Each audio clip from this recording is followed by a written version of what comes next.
Baik, perkenalkan sebelumnya, nama saya Imade Bagus Cahyawibawa, NIM 19026612034, dan saat ini saya adalah koas yang sedang menjalani stase di Departemen Anestesiologi dan Terapi Intensif FK Unut RSUP Sanglah. Jadi pada kesempatan kali ini, saya akan mencoba untuk mempresentasikan tentang perawatan intensif pada neonatus atau perawatan intensif pada NICU. Jadi di sini secara definisi NICU atau Neonatal Intensive Care Unit merupakan unit perawatan intensif untuk bayi baru lahir atau neonatus yang memerlukan perawatan khusus.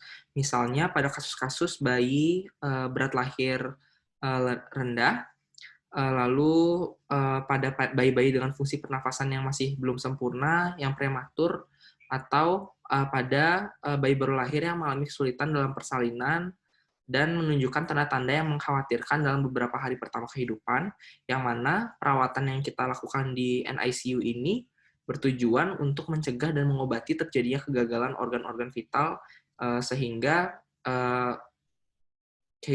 bayi dapat distabilisasi dan diperbaiki keadaan umumnya. Jadi untuk level perawatan dari bayi baru lahir ini pada umumnya ketika bayi baru lahir itu kita akan merawat sesuai dengan level perawatannya. Mulai dari level 1, level 2 sampai level 3, di mana level 1 itu merupakan level yang paling ringan dalam artian tidak memerlukan pengawasan yang seketat level 3, sedangkan level 3 ini berarti dia harus dirawat di NICU. Untuk level 1 ini merupakan perawatan untuk bayi dengan risiko rendah. Dengan kata lain, ini adalah perawatan untuk bayi-bayi yang normal dan dapat dilakukan rawat gabung atau perawatan bersama dengan ibunya. Jadi perawatan level 1 ini mencakup untuk bayi-bayi yang lahir dengan sehat dan segera kita lakukan rawat gabung dengan ibunya sehingga perawatan atau proses breastfeeding atau ASI eksklusif itu dapat kita optimalkan.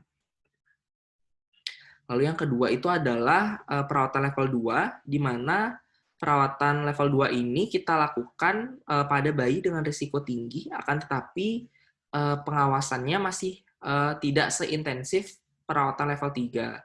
Jadi pada level ini, bayi juga diawasi oleh perawat selama 24 jam, akan tetapi untuk rasio dari jumlah bayi dan perawat yang memberikan pelayanan itu tidak 1:1. Jadi pada perawatan level 2 ini meliputi perawatan bayi yang bermasalah, yang memerlukan perawatan khusus, yang mana nantinya dia akan dibagi ke ruang infeksi dan ruang non-infeksi. Adapun untuk bayi yang dirawat di level ini, itu contoh-contohnya itu adalah pada kasus-kasus bayi dengan hiperbilirubinemia, yang mana pada bayi dengan hiperbilirubinemia ini memerlukan terapi sinar maupun transfusi tukar. Lalu pada bayi dengan BBLR atau BBLSR, di mana untuk bayi berat lahir rendah itu berat badannya 1.500 sampai kurang dari 2.500 gram, atau BBLSR itu di mana dia berat lahirnya itu kurang dari 1.500 gram. Selain BBLR dan BBLSR, juga bayi-bayi yang kurang bulan atau umur kehamilannya itu masih di bawah 34-36 minggu, yang mana untuk bayi-bayi ini memerlukan perawatan untuk dilakukan di dalam inkubator. Selain itu, perawatan level 2 ini juga kita berikan pada bayi yang tidak dapat atau tidak boleh diberikan minum secara peroral, sehingga kita perlu melakukan perawatan nutrisi secara intravena. Lalu pada bayi-bayi yang membutuhkan terapi oksigen juga, akan tetapi masih bukan bayi yang memerlukan bantuan alat nafas mekanis atau dengan ventilator. Misalnya pada kasus-kasus bayi dengan distres atau gangguan nafas, pada bayi-bayi yang lahirnya itu tidak langsung menangis, atau dan juga perawatan level 2 ini bisa kita berikan pada bayi-bayi dengan gejala hipoglikemi atau kadar gula darah rendah, atau ibu dengan riwayat diabetes mellitus. Selain itu, perawatan level 2 juga dilakukan pada bayi dengan riwayat tindakan persalinan yang menyebabkan trauma pada bayi pada saat lahir, misalnya apabila persalinannya itu menggunakan forceps atau vakum ekstraksi, itu juga perlu dilakukan perawatan level 2. Dan pada bayi yang diduga mengalami infeksi sedang sampai berat yang memerlukan pemberian antibiotika secara intravena dan nutrisi secara intravena.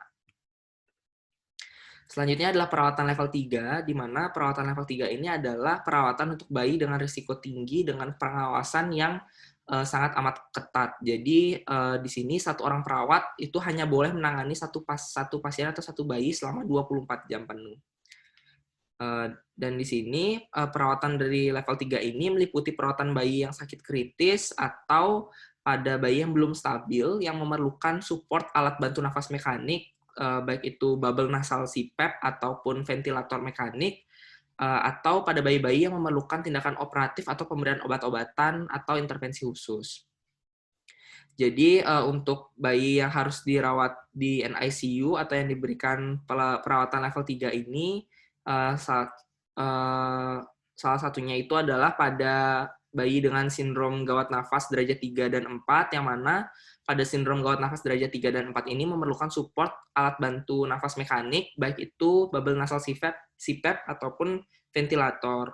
Lalu pada bayi yang aspirasi cairan ketuban atau meconium aspiration syndrome, lalu pada bayi berat lahir amat sangat rendah, yaitu kurang dari 1.200 gram, lalu pada bayi yang umur kehamilannya itu kurang dari 34 minggu dan belum mendapatkan obat untuk maturasi paru, lalu pada bayi dengan kelainan kongenital yang memerlukan tindakan operatif, seperti misalnya pada bayi dengan obstruksi saluran pencernaan, bayi dengan hernia diafragmatika, bayi dengan omfalokel, bayi dengan penyakit jantung bawaan seperti ASD, VSD, lalu pada bayi dengan perforasi usus, atresia ani, dan lain sebagainya, serta pada bayi-bayi yang post-op pasca melakukan operasi besar yang memerlukan support ventilator.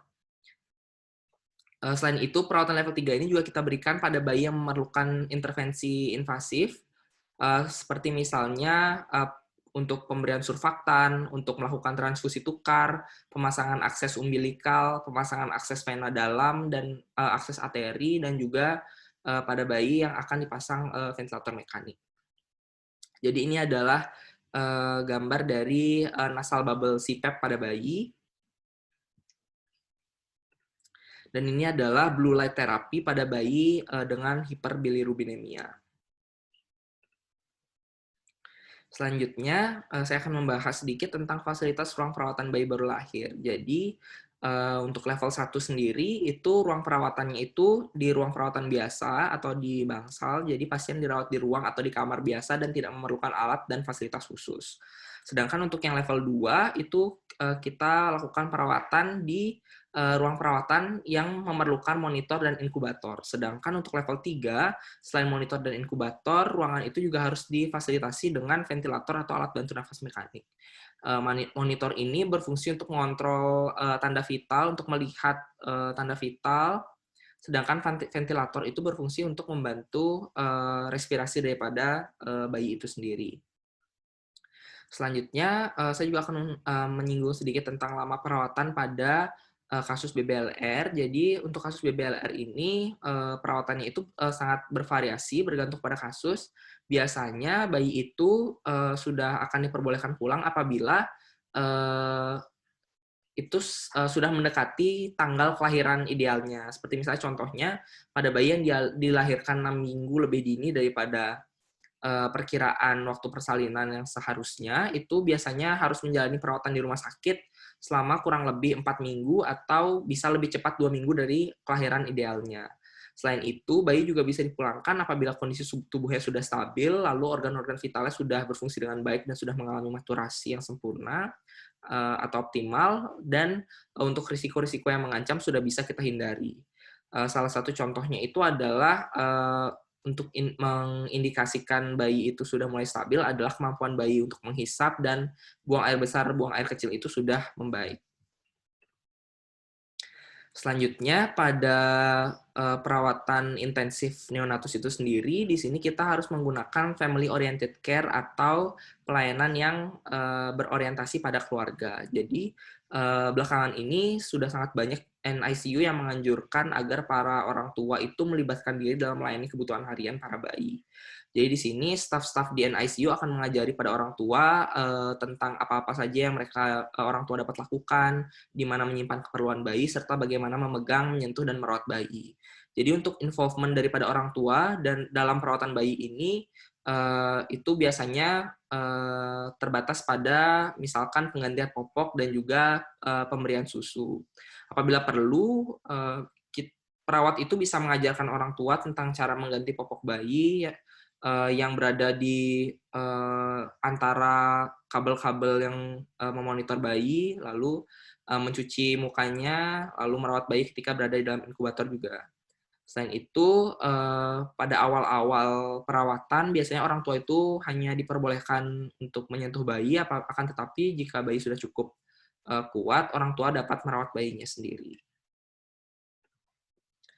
Jadi untuk konsep perawatan di NICU sendiri itu sudah didesain untuk mengacu pada standar internasional, didukung dengan fasilitas-fasilitas yang lengkap, baik itu feeding tube, infant warmer, incubator, ventilator mekanik, nasal bubble CPAP, neopuff, blue light therapy, portable ronsenography, ekokardiografi, dan alat-alat lainnya untuk menunjang perawatan daripada bayi baru lahir tersebut. Jadi yang pertama feeding tube. Jadi kebanyakan bayi di NICU itu tidak bisa mendapatkan makanan yang mereka butuhkan melalui mulut langsung, sehingga para medis akan memasang selang kecil atau NGT melalui mulut sampai ke lambung. Jadi feeding tube ini berfungsi sebagai jalan untuk memasukkan ASI maupun susu formula.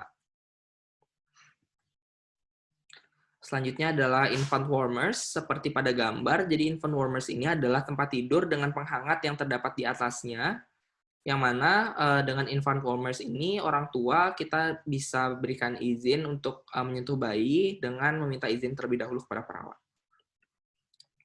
Selanjutnya untuk inkubator. Jadi inkubator ini merupakan tempat tidur kecil yang tertutup oleh plastik keras transparan, yang mana pada inkubator ini akan diatur suhunya itu sesuai dengan kondisi bayi. Di mana di inkubator ini juga terdapat lubang di setiap sisi samping inkubator sebagai jalan untuk dokter memeriksa bayi, dan orang tua juga dapat menyentuh bayi melalui lubang ini.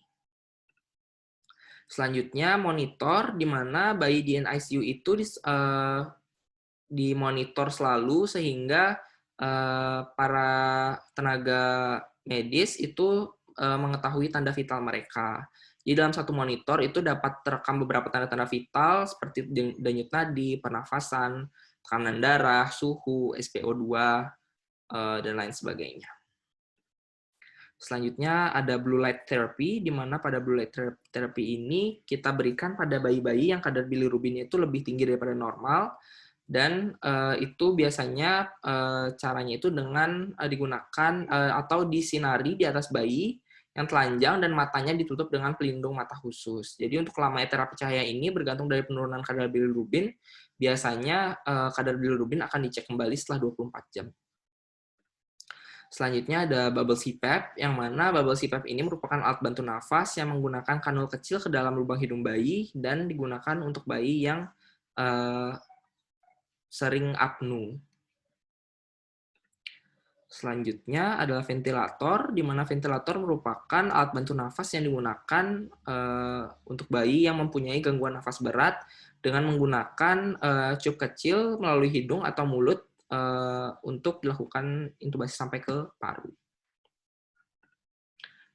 Sampai ke trakea maksud saya. Selanjutnya untuk penggunaan selang oksigen pada ventilator ini bisa dilihat ini contoh dari penggunaan selang oksigen dan sonde atau untuk nutrisinya. Selain itu, desain NICU itu juga diupayakan untuk dapat mengendalikan infeksi nosokomial, di mana untuk mengendalikan infeksi itu, ruang NICU harus terisolasi dengan area umum sehingga tidak mudah terpapar dengan agen-agen infeksi, lalu terdapat juga pembagian dari ruang infeksi dan ruang non-infeksi dan scrub area. Lalu untuk satu wastafel itu ada untuk tiap 3 bayi, dan jarak antar area perawatan bayi itu minimal 1,2 sampai 2,4 meter dengan pengaturan suhu sebesar 22 sampai 26 derajat Celcius dan kelembaban 30 sampai 60%. Baik, sekian presentasi dari saya. Mohon maaf bila terdapat kesalahan. Terima kasih atas perhatiannya.